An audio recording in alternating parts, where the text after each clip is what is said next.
여러분 반갑습니다. 오늘은 9번째 강의 15가 교회 생활과 16가 가정 교회에 대해서 오늘 강의를 하려고 합니다. 먼저 15가 교회 생활 한번 보겠습니다. 여러분 교회 생활 교재를 따라가면서 여러분 오늘은 이렇게 공부하려고 합니다. 여러분 교재는 우리가 교회 생활하면서 나는 신앙생활 이런 식으로 하겠다. 이런 식으로 접근하는 것이 아니라 교회 생활은 크게 어떤 요소들이 있다라고 하면서 이것을 설명해 놓고 있습니다. 교회 생활은 크게 5가지로 이야기합니다. 먼저 예배, 그리고 교육, 봉사, 성도 간의 교제, 증거 이렇게 5가지로 이야기하고 있습니다. 여기에 대한 성서적인 근거가 뭔가에 대해서 여러분 이렇게 말하고 있죠. 먼저 교회 생활에서 제일 중요한 요소죠. 예배에 대해서 먼저 보려고 합니다. 예배. 첫째로 여러분 하나님은 예배하는 자를 찾으십니다. 먼저 요한복음 4장 23절 보면 참되게 예배를 드리는 사람들이 영과 진리로 아버지께 예배를 드릴 때가 온다. 지금이 바로 그때이다. 아버지께서는 이렇게 예배를 드리는 사람들을 찾으신다라고 이렇게 말씀하고 있죠. 어 또한 로마서 12장 1절 형제자매 여러분 그러므로 나는 하나님의 자비하심을 힘입어 여러분에게 권합니다. 여러분의 몸을 하나님께서 기뻐하실 거룩한 산제물로 드리십시오. 이것이 여러분이 드릴 합당한 예배입니다. 또한 요한복음 4장 24절에 하나님은 영이시다. 그러므로 하나님께 예배를 드리는 사람은 영과 진리로 예배를 드려야 한다. 아멘. 여러분 예배의 종류는 어떤 것이 있습니까? 예배의 종류에. 음. 성경에는요. 특별히 성경을 볼 때 하나는 디스크립션과 프리스크립션으로 이렇게 나눕니다. 이 디스크립션은요. 과거에 우리 믿음의 선조들이 이렇게 했다라고 말해 주는 것입니다. 어 디스크립션.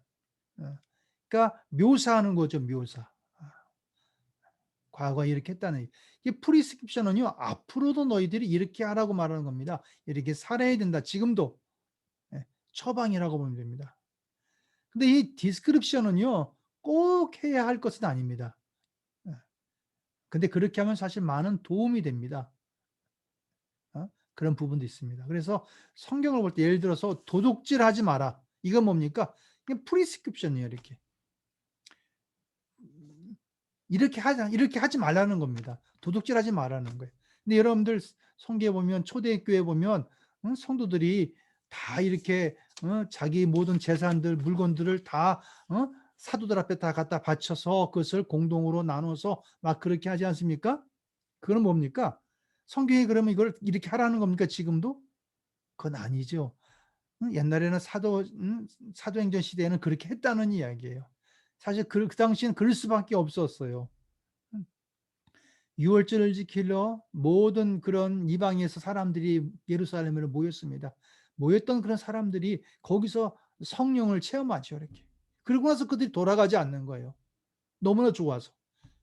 예루살렘 교회에 모여 있는 겁니다. 그때 어떻게 합니까? 성령께서 서로 나누게 만들죠. 서로 통용하게 만들고 이제 그렇게 돌보 그 당시 그렇게 했다는 겁니다. 이 묘사하는 거죠. 지금 그렇게 하라는 건 아니죠. 그죠? 그렇습니다. 그래서 예배의 종류도 사실 초대교인들이 많이 했기 때문에 하는 경우가 많이 있습니다. 그러니까 디스크립션으로서 예배를 바라보면 된다는 이야기입니다. 예를 들면 예배의 종류 가운데 새벽 예배가 있는데 그 근거가 어디냐? 여러분 이것도 그냥 성도들이 과거에 그렇게 했다는 거죠, 이렇게. 그렇기 때문에 그것이 어찌 보면 그것은 지금도 하면은 사실은 좀 도움이 되기 때문에 하는 거예요, 이렇게. 사도행전 5장 21절 여기 보면 이런 말이 있죠. 그 말을 듣고 그들은 새벽에 성전에 들어가서 이렇게 말하고 있어요, 이렇게. 성전에 들어가서 새벽에 그들이 하나님의 말씀을 가지고 성전에 들어가 가르치고 예수님도 새벽에 기도하시죠. 이런 것들을 통해서 그래서 우리가 새벽 예배가 나온 거라고 제가 보는 겁니다. 이렇게. 성경에 보면 그런 부분들이 있거든요. 이렇게. 근데 이런 것들은 사실 디스크립션입니다. 묘사한 거예요. 과거에 믿음의 사람들이 그렇겠다는 거죠. 이렇게. 또 주일날 예배 드리는 거 언제 시작됐습니까? 주일날. 그러니까 신약교회 때부터 주일날 예배 드리기 시작했던 거예요. 사도행전 20장 7절에 나오죠. 이렇게. 거기 주간의 첫날에 말하죠. 이렇게. 근데 신약교회는 언제 모였느냐? 주일날 예배 드리는 거 신약교회부터. 주간의 첫날. 20절 7절에 보니까 주간의 첫날에 우리는 빵을 떼려고 모였다. 바울은 그 다음날 떠나게 되어 있어서 신도들이 강론하는데 강론이 밤이 깊도록 계속되었다. 이 주간의 첫날이 어디죠? 주일날입니다. 주간의 첫날. 근데 우리가 안식교인들을 만나면 그들은 이렇게 말합니다. 안식교 사람들은 구약의 유대인들이 안식일에 예배를 했기 때문에 지금 우리도 안식일에 예배를 해야 된다 이렇게 말하죠. 그러면 여러분 안식일이 언제입니까? 안식일은요, 금요일 저녁부터 토요일 저녁 시간까지 됩니다. 왜냐? 유대인들은 날짜를 계산할 때 해 질 때부터 하루가 시작되는 거예요. 우리가 좀 다르죠. 해 질 때 하루가 시작되는 겁니다. 그래서 금요일 저녁부터 안식이 시작되는 겁니다. 그 토요일 날 저녁 시간까지. 그래서 여기에 관해서 바리새인들은 여러 가지 규칙을 세우죠. 왜냐하면 정확한 것을 좋아하니까. 그럼 해질 때부터 시작해야 돼. 그러면 언제가 해질 때냐 뭐 이런 거죠. 그래서 그들은 하늘의 별이 3개 보일 때 그때부터 어 어 그때부터 이제 해가 질 때다 이렇게 봅니다. 그래서 안식교를 믿는 사람들은 창세부터 안식일을 지키라고 주셨기 때문에 우리가 그날을 지켜야 된다 이렇게 생각합니다. 그래서 꼭 토요일 날 드려야 한다. 이날 안 드리면 안 된다. 안 드리면 아주 나쁜 사람, 이단처럼 보는 것이 문제입니다. 근데 초대 교인들을 보면요. 주일날 예배를 드리는 것을 우리가 알 수 있습니다. 초대 교인들이 주일날 예배 드리는 것은 여러 가지 이유가 있었습니다. 여러분 유대 크리스찬들은요. 처음에 안식일도 지켰습니다. 왜냐? 지금까지 계속 안식일을 지키며 살았기 때문에 여기서 벗어나지 못했죠. 그리고 크리스찬끼리 다시 모여서 그들은 주일날을 지켰습니다. 왜 그랬냐면요. 주일날은 예수님이 부활하신 날이기 때문에 그렇습니다. 그러니까 예수님의 부활은 너무나도 중요한 거기 때문에. 예수님의 부활하심을 통해서 예수님이 말씀하신 것이 다 옳은 거고요. 음 사람이 죽은 다음에 영생이 있는 거고 그분이 하나님의 아들이라는 것이 믿어지는 거예요. 그러니까 부활은 너무나도 중요한 거예요. 그래서 그들은 안식일도 모이고 주일날 모였던 겁니다. 그러면서 점차 시간이 가면서 안식일을 지키는 것이 빠지면서 주일날 모이는 것이 하나의 전통이 된 겁니다. 이게 초대교회 신약 성경에 나오는 부분이에요. 고린도서 16장 2절에 이런 것이 있죠. 매주 첫날에 이렇게 말하죠. 여러분은 저마다 수입에 따라 얼마든지 따로 저축해 주십시오. 그리고 내가 갈 때 그제에 헌금한 일이 없어야 됩니다. 여기서도 언제요? 매주 첫날, 주일날이죠. 이렇게. 그래서 주일날 예배 드리는 것은 처음부터 초대교회의 전통이 되었습니다. 아셨죠? 여러분 예배에 대해서 여러분 요즘 여러 가지 상황 가운데 주일날 모으기 어렵죠. 그렇지만 말세가 될수록 더 그렇습니다. 요즘 온라인으로 예배를 많이 드리는데 근데 그날이 가까움을 볼수록 모이기를 힘쓰라고 예수님께 명령하셨죠. 이렇게. 그래서 여러분 특별히 문제가 있는 사람일수록 교회 밖이 아니라 교회 안에서 해결하기 위해서 자꾸만 교회로 나가야 합니다. 말세가 될수록 모이기를 힘써야 됩니다. 에베소서 5장 19절 보면 이런 말씀이 있죠. 시와 찬미와 신령한 노래로 서로 화답하며 여러분의 가슴으로 주님께 노래하며 찬송하십시오. 예배 가운데. 여러분 여기서 시는요 그냥 시입니다. 포임. 구약의 시편이죠. 영어로는 쌈입니다. 그래서 옛날에는 시편에다가 곡을 붙여서 아마 노래를 불렀던 것 같아요. 여러분 구약의 시편은 예수 그리스도에 대한 찬양이 많이 있습니다. 그래서 크리스찬들에게 찬양의 핵심이 뭐냐? 그것은 저절로 예수 그리스도에게 초점이 맞춰진 것 같습니다. 여러분 사실 예수님께서 죽으셨다 부활하신 이 사건은요 엄청난 사건이거든요. 그래서 찬송은 예수님이 주제가 된 것 같습니다.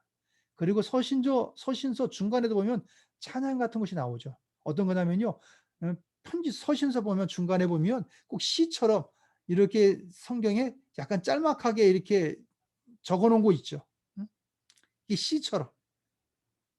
아마 그것은 당신의 시가 당시 시가 아닌가 싶어요.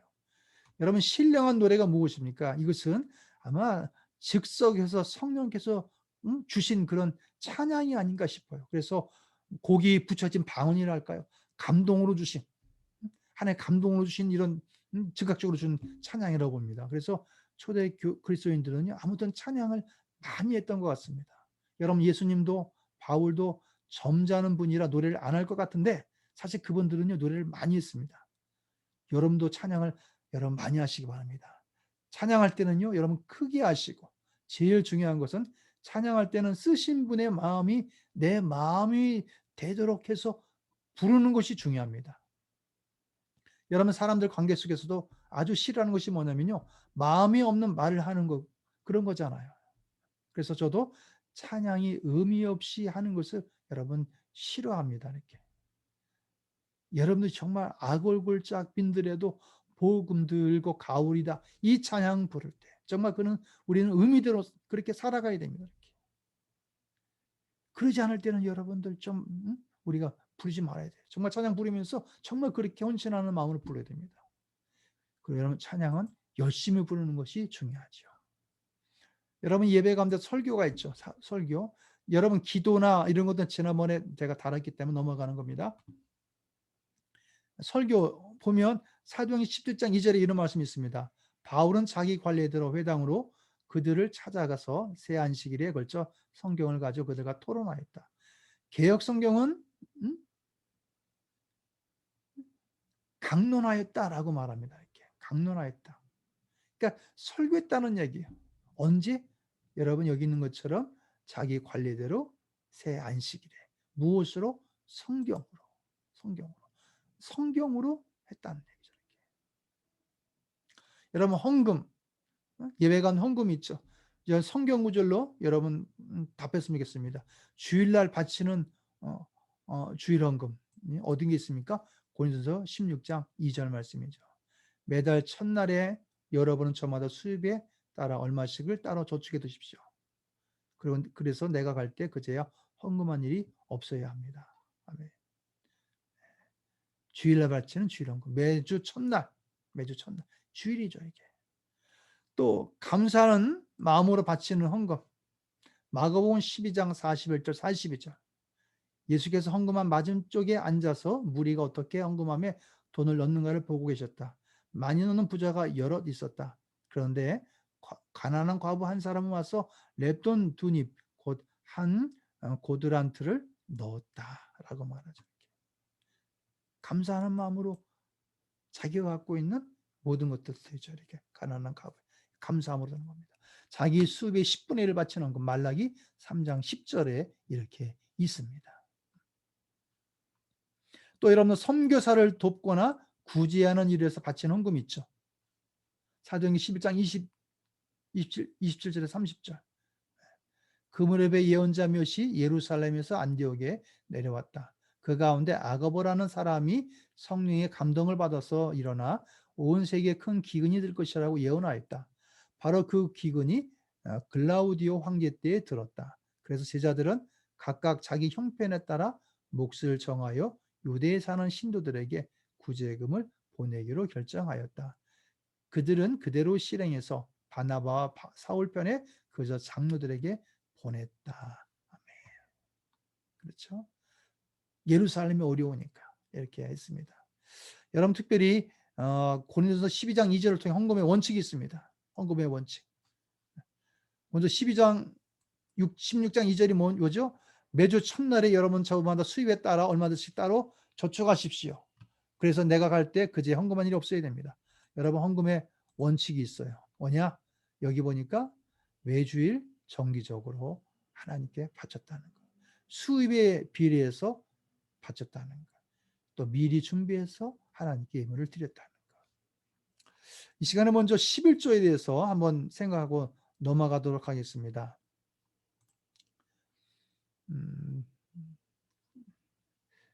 특별히 여러분 신앙생활 얼마 안 하신 분들은요. 하나님께 바치는 것이 축복이고 특권이다 이런 생각하는 것을 이런 것을 잘 몰라서 제가 특별히 11조에 대해서 얘기하려고 합니다.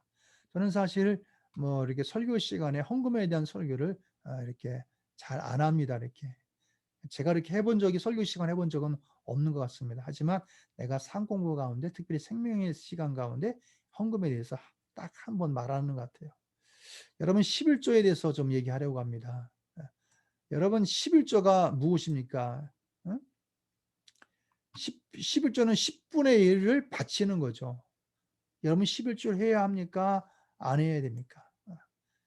내 수익의 10분의 1 바치는 거. 여러분 해야 된다고요? 여러분 다 그렇게 느끼십니까? 11조를 해야 된다고 하는 분도 있고 또 어떤 분은요. 하지 말아야 한다는 것은 아니지만 11조를 꼭 해야 되는 것은 아니다. 뭐 이렇게 생각하시는 분들이 있거든요. 그래서 여러분들이 11조에 대해서 여러 가지 이야기를 듣기 때문에 11조를 해야 된다고 하는 분들은 왜 해야 된다고 그러는지 그리고 꼭 해야 되는 것은 아니지만 어 꼭 해야 되는 건 아니다 하는 분들은 왜 그런 생각을 갖고 있는지 여기에 대해서 제가 한번 이야기하려고 합니다. 11조를 꼭 해야 된다고 하는 사람들이 인용하는 성경 구절은 말라기 3장 7 절에서 12 절까지 있는 말씀입니다. 이 당시는 어떤 당시냐? 말라기 이 3장 7 절과 11 이 당시 이 당시에 이스라엘 사람들이 계속 흉년이 들고 경제가 상당히 어려울 때였습니다. 그러니까 다들 이런 어떤 의문이 생기는 거예요. '왜 이렇게 일이 안 풀리냐? 왜 우리가 이렇게 어렵냐?' 배경이 이겁니다. 이때 하나님께서 사람들에게 답을 해 주시는 거예요. 그것이 바로 말라기 3장 7 절에서 12 절까지 있는 말씀입니다. 한번 제가 읽어 드릴게요. 너희 조상 때로부터 너희는 내 규례를 떠나서 지키지 않았다.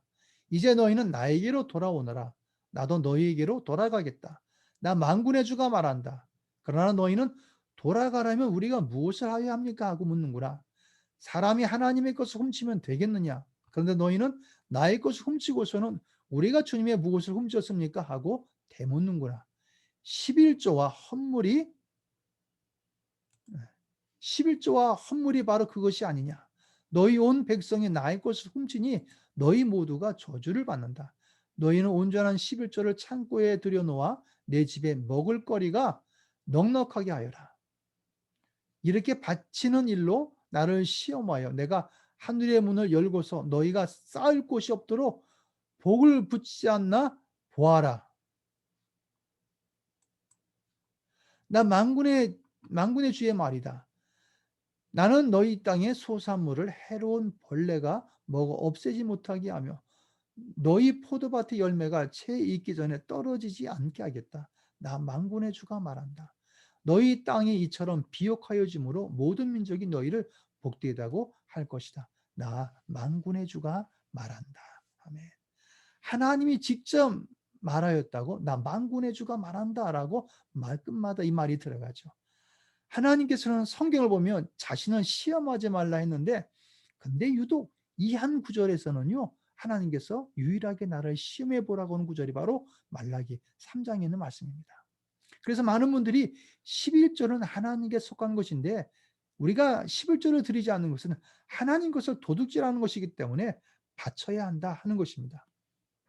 그러면 11조를 하지 말라는 것은 아니지만 꼭 해야 하는 것은 아니다. 이렇게 느끼는 분들은 어떻게 반론을 제기했냐면요.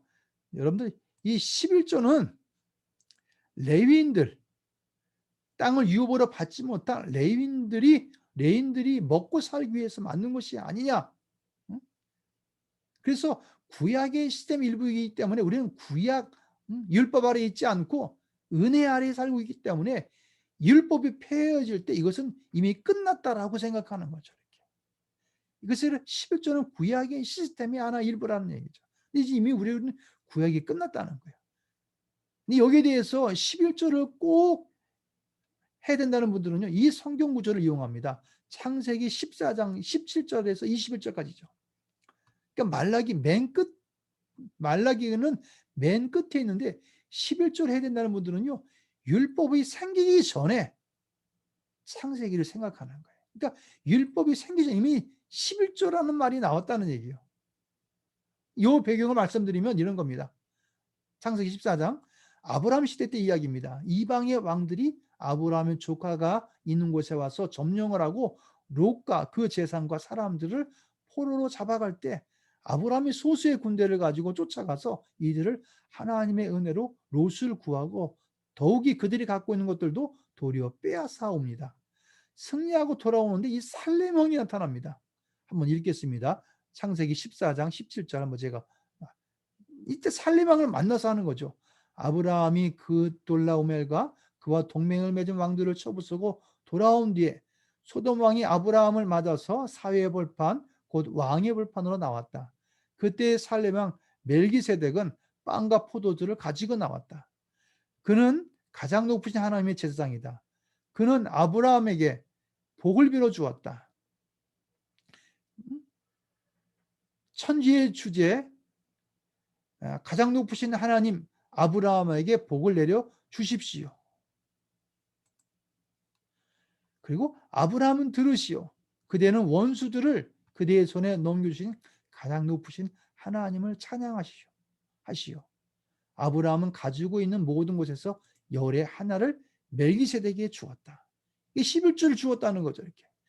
소돔 왕이 아브라함에게 말했다. 사람들은 나에게 돌려주시고 물건은 그대가 가지시오. 그래서 11조를 꼭 해야 된다고 하는 분들은 11조라는 것이 이미 구약의 율법과 더불어 시작된 것이 아니고 아브라함 때부터 11조는 하나님을 대표하는 사람에게 바치고 있었다는 겁니다. 그러면 꼭 11조를 해야 되는 것은 아니다 하는 사람들 어떻게 주장하냐면요. 어쨌든 말라기나 창세기고 다 구약이 있지 않냐. 우리는 신약 시대 살고 있지 않냐. 그러니까 하지 말자는 것은 아니고 꼭 해야 되는 건 아니다. 우린 신약 시대 사람이니까 이렇게 말하죠. 여기에 대해서 꼭 해야 된다 그런 분들은 오늘 본 마태복음 23장 23절 말씀을 인용합니다. 마태복음 23장 23절을 이용하는 거예요. 한번 마태복음 23장 23절을 한번 읽겠습니다. 율법 학자들과 바리새파 사람들아 위선자들아 너희에게 화가 있다. 너희는 박하와 회양과 근처의 11조는 드리면서 정의와 자비와 신의와 같은 율법의 더 중요한 요소들은 버렸다. 그것들도 소홀히 하지 않아야 했지만 이것들도 마땅히 행해야 했다. 아멘. 바리새인들은 율법을 철저히 지키니까 그들은 11조를 했습니다. 어느 정도 11조를 했냐면요. 여기 회양과 근채가 있죠. 이것은 여러분 우리가 꼭 봄이 되면요. 나물 캐러 가잖아요. 우리나라에서 봄이 되면 나물 캐러 뭐 쑥을 캐러 가잖아요. 쑥을 캐러 가도 그들은 11조를 했어요. 여러분 이런 걸 말합니다. 회양과 근채는요. 여러분 아주 경건한 사람들은 가구를 사잖아요. 가구를 파는 사람은 돈이 들어오니까 11조를 하지 않습니까? 근데 가구를 사는 사람은요. 가구가 생겼잖아요. 그래서 거기서도 11조를 그들은 했습니다. 물건을 살 때도. 그래서 바리새인들은 물건을 살 때 바리새인들이 하는 가게로 그들은 갑니다. 왜냐 내가 물건을 샀는데 저 사람이 11조를 안 하면 내가 곤란할 것 같아서. 그래서 그들이 상대방이 자신이 없으면 아예 자기가 10의 2조까지를 했습니다. 그럴 정도로 그들은 철저하게 11조를 했죠.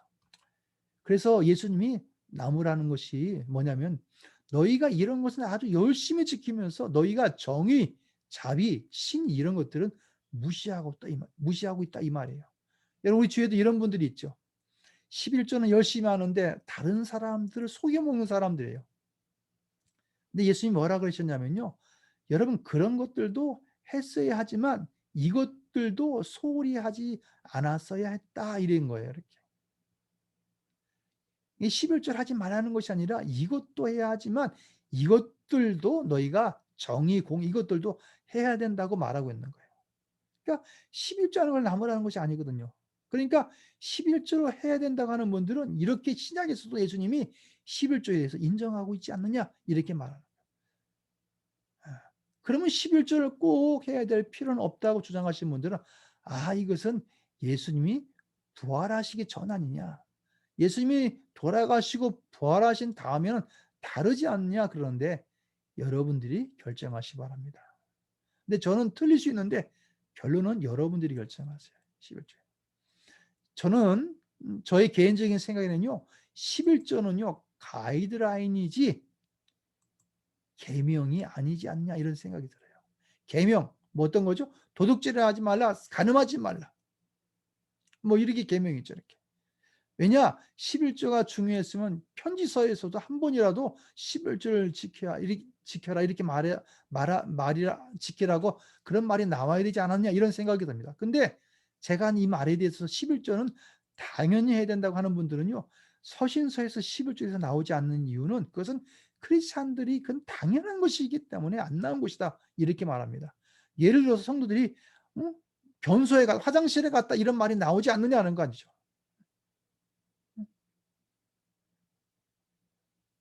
여러분 화장실 안 가고 어떻게 삽니까? 이렇게.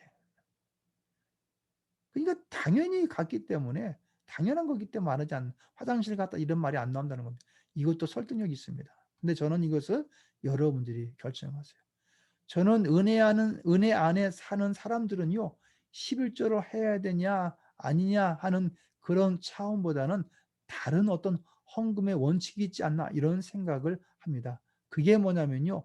고린도후서 9장 6절에 있는 말씀입니다. 저는 고린도후서 9장 6절 이것이 바로 제가 생각하는 헌금의 원칙이 아닌가라는 생각이 들어요. 고린도후서 9장 6절이 이런 말씀이죠. 요점은 이러합니다. 적게 심는 사람은 적게 거두고 많이 심는 사람은 많이 거둡니다. 여러분 전혀 다른 차원에서 이야기하고 있는 거예요. 여러분 7절에서 고린도후서 9장 7절에서 뭐라고 얘기냐면요. 각자 마음에 정한 대로 해야 하고 아까워하면서 내거나 마지못해서 하는 일은 없어야 합니다. 하나님께서는 기쁜 마음으로 내는 사람을 사랑하십니다. 여러분 사실 우리가 예수님을 믿고 나서도 대부분의 사람들이 아직 돈의 노예 가운데 사람들이 여러분 살고 있습니다. 여러분 그렇지 않습니까? 사실은 교회에서 헌금에 관한 설교를 하면요. 사람들이 시험에 드는 이유는 뭐냐면 다 돈의 노예가 되어서 그런 겁니다. 그래서 예수님도 비유의 70%는요. 돈에 관한 이야기를 하고 있어요. 빚지는 이야기, 일꾼 이야기, 삭받는 이야기. 왜 그랬을까요? 우리가 뭐의 노예인지 아니까. 그래서 돈에 관한 이야기를 하면 둘 중에 하나입니다. 반발을 하든지 아멘 하든지 제가 뭐 중립은 없는 것 같아요. 그래서 예수님도 70%를 바로 돈을 통해서 말씀하시죠. 이렇게. 돈의 비유로. 저도 예수님을 간 믿고는요. 거기에서 벗어나지 않았기 때문에 예수님을 정말 예수님을 온전히 믿기 시작하고부터 거기에 벗어나지 않았기 때문에 11조는 내가 하기는 하는데 저는 이게 마음에 사실 걸어서 이게 싫었습니다. 이렇게. 마지못해서 하는 일 없어야 됩니다. 하나님께서는 기쁜 마음으로 내는 사람을 사랑하십니다. 이게 마음이 좀 부담이 있어요. 그러니까 내가 11조는 하긴 하겠는데 기쁜 마음으로 하라 하지는 이 말이 제 마음에 걸렸다는 얘기입니다. 근데 저는 왜 이런 말을 했는지 이제 이해가 돼요. 왜 그러냐? 헌금의 의미가 뭐냐면요. 헌금은 여러분 돈의 문제가 아니고요. 그것은 사랑의 표시입니다. 사랑의 표현이고 믿음의 표시고요. 사랑의 표현이라는 이게 바로 중요한 키입니다. 여러분 제가 미국에서 공부할 때 제 아들이 유치원을 다닐 때 일입니다. 미국에서는 부활절날 학교에서 이렇게 아이들이 부활절 이렇게 선물을 싸와서 서로 나누죠. 이렇게. 그래서 우리 아이도 집에서 자기 반 학생 수만큼 달걀 모양의 큰 플라스틱에다가 초콜릿이나 사탕 이런 것들을 가득 넣어서 학교에 가지고 가서 유치원에 가지고 가서 친구들에게 줍니다. 이렇게. 네. 그래서 이제 그 전날에 집사람이랑 그것을 밤새도록 이제 포장을 해서 선물을 쌌죠. 이렇게. 그래서 제가 그 다음 날 이제 학교에 나와서 늦게까지 공부하고 일하고 그러고 나서 이제 집에 돌아가 보니까 아이가 초콜릿을 잔뜩 갖고 있는 거예요. 이렇게. 그래서 제가 아이 보고 그랬습니다. 야, 그 많은 달걀 중에서 아빠 하나만 달라 하고 제가 그랬어요. 그러니까 아이는 싫다는 거예요. 다 내 거라는 겁니다. 여러분 그때 참 마음이 서운했어요. 이렇게. 이 아이가 선물을 받을 수 있는 건 누구 때문에 그렇습니까? 아빠가 그 전날 밤에 일하면서 늦게 끝났지만 그 마트에 가서 사 오고 엄마랑 밤새도록 초콜릿을 싸고 그 초콜릿에다가 그 친구들의 이름을 다 쓰고요. 그리고 포장했습니다. 이렇게. 근데 아이가 다 내 거라고 그러니까 서운하더라고요. 하나님께서 우리에게 돈이 필요한 것이 아니라 그 뒤에 담겨 있는 마음입니다.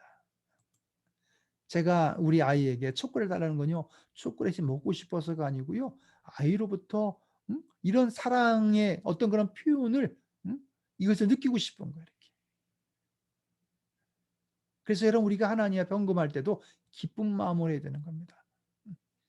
아까우면서 하지 말라는 이야기.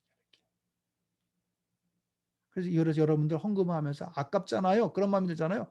그러면 안 하셔도 됩니다. 제가 담임 목사라서 허가합니다. 그때는 헌금하지 마세요. 전혀 상관이 없습니다.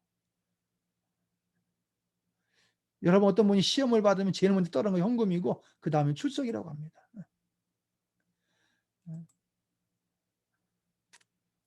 여러분 저는 그래서 어쩌면 실망감을 감당할 어떤 그런 자신이 없어서 사실은 어떤 분이 헌금을 얼마만큼 하는지 그래서 전 가능하면 전 안 보려고 해요. 이렇게. 왜냐 저분들은 그래 헌금을 이렇게 많이 할 것 줄 알았는데 보니까 적게 하면요. 제가 마음이 감당이 안 되더라고요. 또 헌금을 많이 하는 사람들한테 제가 그분들을 눈치를 볼 것 같아요. 그래서 저는 어느 분이 헌금을 얼마 하는지 몰라요. 이렇게. 그런데 요즘 여러분들 거지들도요. 1,000원 주고 500원 주고 그러면요. 기분 나빠합니다. 여러분 하나님이 뭐 웨이터 아닙니까? 아니죠. 여러분 그렇게는 하지 마세요. 헌금은 사랑의 표현이 되어야 됩니다.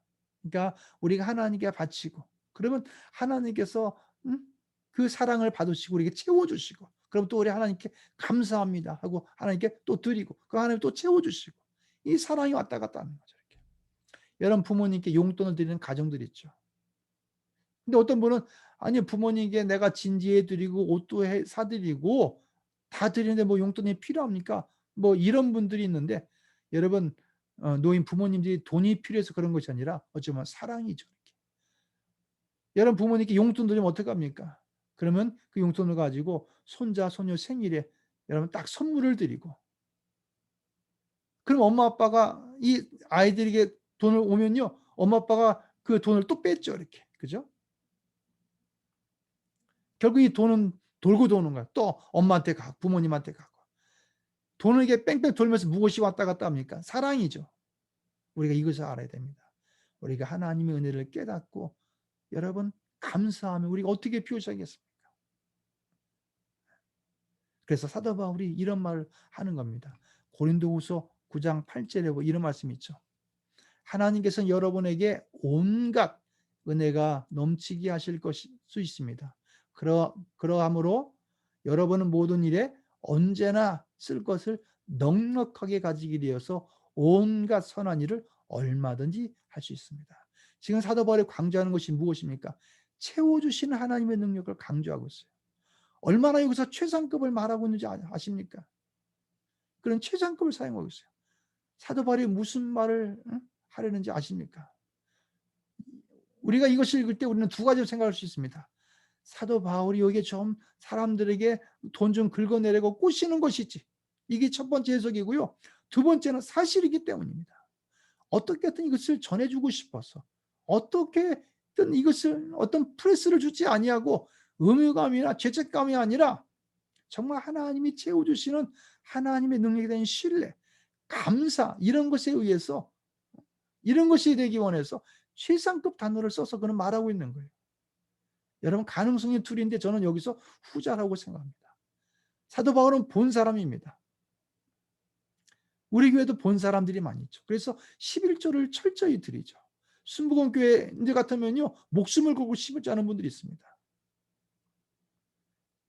여러분 우리 10절 말씀을 보겠습니다. 10절 말씀.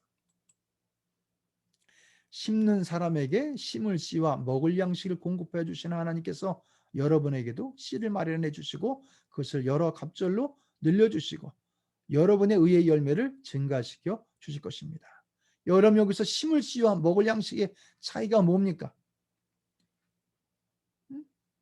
심을 씨는요 종자를 말하죠. 종자. 여러분 감자 같은 것도 씨감자는 먹지 않습니다. 그래서 농사를 하면요 얼마는 씨감자를 그냥 두는 거예요. 근데 어떤 사람이 이 씨감자도 만약에 먹어버렸다, 배고파서 먹어버렸다 그러면요 내년에 심을 것이 없는 겁니다. 그냥 끝인 거죠. 굶어 죽는 거예요. 그래서 하나님께서는 우리에게 뭔가 주실 때 먹을 것과 심을 것을 주셨는데 많은 사람들이 이 가난에서 벗어나지 못하느냐? 그것은요 다 먹어버려서 그런 거예요. 다 먹어버려서. 그래서 하나님께서는 종자로 주시고 이것을 심으라고 주셨는데 여러분 종자는 먹으면 안 되죠. 배고파도 먹으면 안 되죠. 이것을 나중에 뿌려야 그래도 가망이 있는 거 아닙니까? 이런 얘기입니다. 사도 바울이 이렇게 결론을 내리죠. 9장 11절. 하나님께서 여러분을 모든 일에 부유하게 하심으로 여러분이 후하게 헌금을 하게 될 것입니다. 우리가 여러분의 헌금을 전달하면 많은 사람이 하나님께 감사를 드리게 될 것입니다. 제가 아까 말씀드린 것처럼 11조는 계명이 아니다 하고 하는 큰 이유 중에 하나는요. 이것은 의무나 어떤 11조가 부담이 되는 것이 싫어서 그렇습니다. 이렇게 하나님에 대한 사랑의 표현이 되기를 원하고 또 하나님의 채워주시는 하나님의 능력에 대한 신뢰의 표현이 되기를 원해서 그렇습니다. 그러면 11조는 뭐냐 하면 이것은 가이드라인이지 아닌가 이런 생각을 합니다. 가이드라인이라고. 그래서 조금 믿음이 있으면 11조라고요. 11조라면 믿음이 자랍니다. 이렇게 피드백 관계가 있습니다. 그래서 저는 믿음을 시작하는 분들에게는요. 이런 얘기를 합니다. 만약에 11조를 하기가 좀 그러면요. 못하겠으면 적어도 퍼센트를 해라. 예를 들어 6%, 내 수요의 6%. 그래서 하나님이 채워주시나 안 해주시나 보고 채워주시면 그 다음 8% 하고 그 다음에 11조를 해라. 이렇게 말합니다. 그러니까 믿음 없는 분들이 이렇게 말하고 그렇지 않은 분들이 그냥 미친 척하고 해보라고 합니다. 이렇게. 전에 불교를 다니는 분이 있었는데 이분이 교회를 전혀 모르니까 얼마 동안 얼마나 불교를 다니는 골수였는지 교회를 법당이라고 하고 기도도 나무함의 탑을 그리던 분인데 이분이 예수님 믿게 되었습니다. 그리고 교회 생활하고 나서 부부의 관계, 자녀의 관계 회복이 되었어요. 여러분 다른 신을 섬기는 분은 11조 아주 쉽게 합니다. 그전까지는 사업이 그렇게 안 됐다고 해요. 근데 11조를 하고 나서 사업이 잘 되는 거예요. 그래서 남편이 혹시나 11조 하지 말라 그럴까 봐 남편 것까지도 드리는 거예요. 근데 어느 날 하루는 너무 바빠서 11조를 못 갖고 온 거예요. 그 남편 보고 당신 11조 뜯어보지 말고 그냥 그것을 갖고 와서 하나님께 드리라고 헌금 시간에 드리라고 했답니다. 근데 그 주 사업의 수익금이 조금 줄어든 거예요. 그러니까 아내가 남편을 쪼는 거예요. 이렇게. 당신 혹시 돈 빼지 않았냐고 말이에요. 여러분 이것을 믿음을 시작한 지 얼마 안 된 분들이 이런 거예요. 이렇게. 채워주신 하나님 은혜를 경험하고 그렇게 말하더라고요. 어떤 분은 이런 분도 있죠. 목사님 저는 수입이 월급으로 이렇게 고정되어 있는데 어떻게 하느냐는 거예요. 저렇게. 그때 하나님께서 우리에게 쓸데없는 지출을 막아주십니다. 아무튼 하나님은 설명할 수 없게 우리를 채우신다는 거예요. 여러분 또 학생 같은 분이 있죠. 목사님 저는 하면 굶습니다. 이런 학생들 저는 이렇게 한번 얘기합니다. 한번 굶어봅시다. 이렇게 말하고 싶어요. 우리가 언제 주님에서 배고플 수 있겠냐는 거죠. 저는 시도할 때 아주 세게 시도해보라고 합니다. 그래서 저는 11조에서 그치는 것보다 더 많이 하는 사람들을 많이 봅니다. 10의 2조. 그래서 사실 10의 3조 하는 사람들 보고요. 사실 주님을 사랑하는 사람들은요. 11조는 제가 보면 미니멈 최소치가 아닌가 싶어요. 그러니까 하나님께서 다 채워주시고 물질에서 이 사람들은 자유하게 해주십니다. 제가 유학 때 공부할 때 이렇게 아르바이트를 했습니다. 제가 학교 안에 청소 같은 거, 청소도 하고요. 그리고 이렇게 식당에서 햄버거도 굽고 제가 그런 아르바이트를 했습니다. 근데 저도 나름대로 한국에서 그걸로 돈이 안 되니까 한국에서 돈이 붙여지는 거예요. 근데 아르바이트를 하면 제가 수입을 얻을 수 있는 게 제한됩니다. 이렇게 한 40불, 50불, 우리나라 돈으로 한 4, 50만 원 정도 더 이상 일을 못 하도록 법을 딱 정해 놨어요. 근데 내가 생활비가 그때 당시 한 200만 원 정도가 필요했습니다. 이렇게. 그러니까 200만 원이라도 11조가 얼마죠? 20만 원 아닙니까? 이렇게. 그러니까 내가 아르바이트 어떤 때는 40만 원 정도 하면 절반 이상이 11조가 나가는 거야. 이렇게. 그래도 이거는 그냥 처음부터 하나님의 것이라고. 내가 돈이 부족해서 아르바이트 하지만 하나님의 것이기 때문에 드렸어. 이렇게. 근데 하나님께서 채워주시는 은혜가 있는 겁니다. 이렇게. 등록금을 내야 되고 그럴 때 막 이제 모자라죠. 이렇게. 모자라면 전화가 오는 겁니다. 이렇게.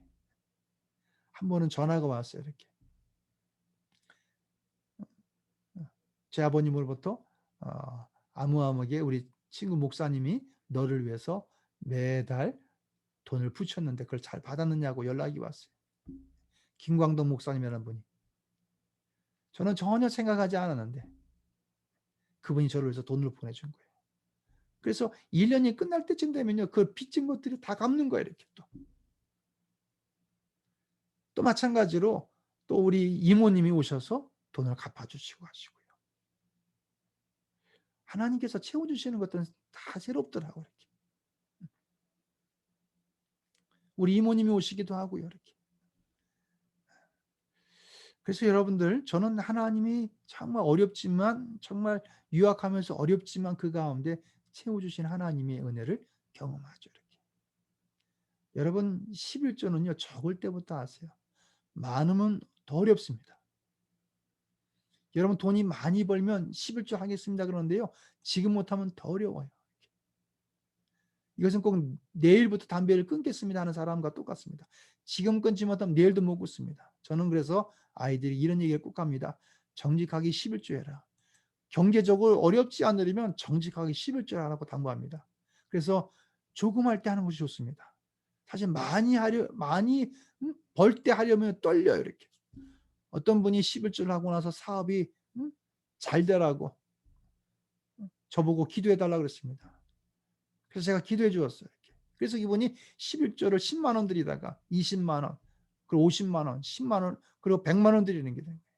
근데 11조를 100만 원이 넘으니까 너무 아까운 거예요. 그래서 농담으로 얘기한 겁니다. 목사님 11조 100만 원 드리니까 너무 아깝습니다. 그래서 얘기했습니다. 그럼 11조 좀 덜 내게 해드릴까요? 그러니까 그분이 아니라고 그러더라고요. 여러분 우리가 10분지 9를 쓴다는 걸 잊어버리는 거예요. 여러분 참 바보지요. 그래서 여러분들이 알아서 여러분 결정하시길 바랍니다. 여러분 아까워서 드리지 마시고 핑계를 대서라도 더 드리려고 하시길 바랍니다. 이것은 룰이 아니고요. 즐거운 마음으로 어떻게 하면 많이 받을까 하는 그런 마음이어야 됩니다. 여러분 11조를 철저하면 당분간 어려움이 있을지 모르지만 일생 동안 여러분 부자가 되는 것은 아니지만 경제적으로 어려움을 겪지 않습니다. 어떤 분은 11조라면 자판기처럼 뭔가 쫙 나오는 것처럼 생각하는 분들인데 여러분 그것은 아닙니다. 확실한 것은요. 물질적으로 어려움을 벗어나려면요. 11조를 하세요. 어려울 때 하시기 바랍니다. 저는 특별히 교회에서 경제적으로 어려운 분들 있으면요. 11조를 꼭 하라고 개인적으로 권면합니다. 또 교회에 제가 지금까지 예배에 대해서 말하다 보니까 여기까지 왔는데 교회에서 할 일이 교육이 있습니다. 교육. 그럼 교육은 성경의 이 교육의 내용이 뭐냐? 마태복음 28장 19절 20절. 예수님께서 명한 모든 것입니다.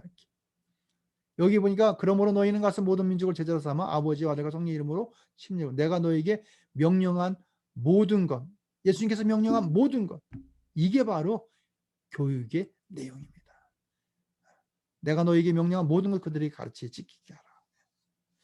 사도행전 17장 11절과 12절의 말씀에도 베레아의 유대 사람들은 데살로니가의 유대 사람들보다 더 고상한 사람들이어서 아주 기꺼이 말씀을 받아들이고, 여기 말씀을 말하죠. 그것이 사실인지 알아보려고 날마다 성경을 상고하였다. 따라서 그들 가운데서 믿게 된 사람이 많이 생겼다. 또 지체가 높은 그리스 여자들과 남자들 가운데서 믿게 된 사람이 적지 않았다. 그들은 말씀을 받아들이고 성경을 상고했죠. 이렇게. 그래서 여러분들 성경 교육의 내용은 뭐냐? 예수님께서 명령한 것. 모든 것을 말하죠. 그러면 성경 교육의 결과가 뭐냐? 성경 교육의 결과가 마태복음 19장 20절. 이렇게 하여 주님의 말씀이 능력 있게 퍼져나가고 점점 힘을 떨쳤다라고 말합니다. 하나님의 말씀에 힘이 있습니다. 이렇게. 하나님의 말씀에 능력이 있어요. 이렇게. 그래서 그것은 사람들을 변화시키는 그런 능력이 있는 겁니다. 사도행전 6장 7절에 이렇게 말씀하고 있습니다. 하나님의 말씀이 계속 퍼져나가서 예루살렘에 있는 제자들의 수가 부쩍 늘어가고 제사장들 가운데서도 이 믿음에 순종하는 사람들이 많아졌다. 하나님의 말씀에 힘이 있다는 거예요. 우리 믿음이 자라게 합니다. 사람을 변화시키는 게 있습니다. 말씀 자체에 능력이 있다는 얘기야. 교회에서 또 해야 될 세 번째 성도 간의 교제입니다. 고린도서 5장 18절. 이 모든 것은 하나님에게서 났습니다. 그래서 하나님께서는 그리스도를 내세우셔서 우리를 자기와 화해하게 하시고 또 우리에게 화해의 직분을 맡겨 주셨습니다. 서로 화해의 직분을 주셨다는 얘기입니다. 사도행전 2장 41절 47절에 이런 말씀이 있습니다. 그들은 사도들의 가르침에 몰두하며 서로 사귀는 일과 빵을 떼는 일과 기도에 힘썼다. 모든 사람에게 두려운 마음이 생겼다. 사도를 통하여 놀라운 일과 표징이 많이 일어났던 것이다. 믿는 사람은 모두 함께 지내며 모든 것을 공동으로 소유하였다. 그들은 재산과 소유물을 팔아서 모든 사람이 필요한 대로 나누어 주었다. 그리고 날마다 한 마음으로 성전에 열심히 모이고 집집이 돌아가면서 빵을 떼며 순전한 마음으로 기쁘게 음식을 먹고 하나님을 찬양하였다. 그래서 그들은 모든 사람에게 호감을 샀다. 주님께서는 구원받는 사람을 날마다 더하여 주셨다. 여러분, 이게 초대교회 성도들의 교제하는 모습입니다. 이렇게. 그러니까 초대교회에서 무엇을 했느냐? 사도들의 가르침에 몰두했고 서로 사귀고 그래서 빵을 떼고 기도하기에 힘썼다는 얘기입니다. 이게 초대교회의 모습입니다. 또한 네 번째, 봉사. 교회 안에서 봉사가 있습니다. 여러분, 무엇이 우리를 봉사하게 하는지 여러분 다음 성경을 읽고 써보십시오라고 말하죠. 고린도 5장 14절. 그리스도의 사랑이 우리를 휘어잡습니다. 우리가 확신하기로는 한 사람이 모든 사람이여 죽으셨으니 모든 사람이 죽은 셈입니다. 여러분, 그리스도의 사랑이 우리를 휘어잡는 겁니다. 이것이 우리를 봉사하게 하죠. 그리스도의 사랑 때문에. 우리를 구원하시기 위해서 그분이 죽으셨죠. 이 사랑 때문에. 이게 그래서 우리가 봉사하는 겁니다. 하나님의 은혜를 깨닫는 사람들, 그 은혜를 아는 사람들은 하나님 헌신하고 봉사하는 겁니다. 그럼 봉사하는 사람의 자세는 어떠해야 됩니까? 고린도전서 4장 2절에 있는 말씀이죠. 세번역으로 이런 경우에 관리인에게 요구하는 것은 신실성입니다. 개역성경은 충성이라고 말하죠. 신실성은 뭡니까? 끝까지 하는 거예요. 한번 맡으신 거, 하나님께서 주신 봉사는 한번 맡았으면 끝까지 하는 거예요. 이렇게. 하나님이 하지 말라 그럴 때까지. 이게 신실성이죠. 신실성. 조금 하다가 그만두고 힘들다고 관두고 귀찮다고 그만두고 시험 들었다고 관두고 이게 아니고요. 하나님의 은혜를 아는 사람들의 그 은혜 때문에 하나님 왜 여러분 봉사를 신실한 모습으로 감당하는 거예요. 예, 여기까지 하고 잠깐 쉬겠습니다. 예, 감사합니다. 잠깐 쉬겠습니다.